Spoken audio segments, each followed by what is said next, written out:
Welcome to food fees diaries. நம்ம சேனலில் இன்றைக்கி மட்டன் போட்டி குழம்பு எப்படி செய்கிறதுன்னு நான் உங்களுக்கு காமிக்க போகிறேன். ஸோ இது வந்து ஈஸி வே ஆஃப் எப்படி ஒரு சில டிப்ஸ் அண்ட் ட்ரிக்ஸை நான் உங்களுக்கு சொல்கிறேன். ஸோ என்னோடய அம்மி வந்து போட்டி வாங்கிட்டு வந்து நல்லா க்ளீனாக வாஷ் பண்ணி குட்டி குட்டியாக பீசஸாக கட் பண்ணி ரெடியாக வச்சுருந்தாங்க. ஸோ நான் வந்து இதை எப்படி உங்களுக்கு ஈஸி வேயில் குழம்பு செய்கிறதுன்னு காட்டுறேன். ஸோ ஒரு குக்கரில் நம்ம இதை ஆட் பண்ணிவிட்டு உப்பு, மிளகாத்தூள், கொஞ்சம் ஜிஞ்சர் கார்லிக் பேஸ்ட் போட்டு இது மூழ்கிற அளவுக்கு தண்ணி ஊற்றி 10 விசில் வச்சு இதை நான் வேக வச்சுருக்கேன். ஸோ இதுதான் வந்து நம்ம வேக வச்சுருக்க போட்டி கறி. ஸோ குழம்பு செய்கிறதுக்கு ஒரு கடாய் எடுத்துக்கலாம்.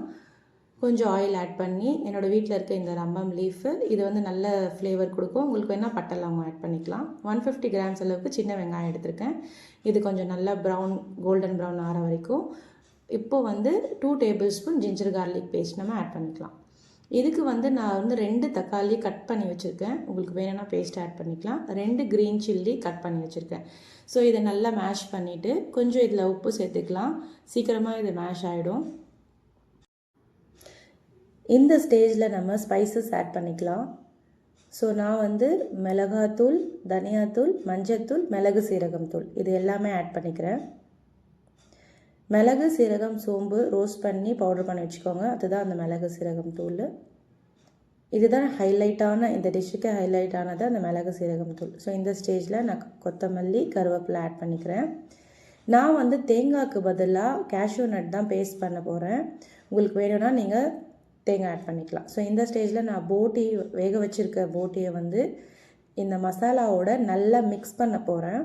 நல்லா மிக்ஸ் பண்ணிவிட்டு எவ்வளோ தேவையான அளவுக்கு நம்ம தண்ணி ஊற்றிக்கலாம். உங்களுக்கு போட்டி வந்து ஒரு 80% தான் வெந்திருக்குன்னா நீங்கள் நிறைய தண்ணி ஊற்றிக்கலாம். எனக்கு வந்து ஒரு 90% நல்லா வெந்திருந்துச்சு. ஸோ மசாலாவோட மிங்கிள் ஆகி கிரேவி ஃபார்மில் வரணுன்னா இவ்வளோ தண்ணி நீங்கள் ஊற்றிக்கலாம்.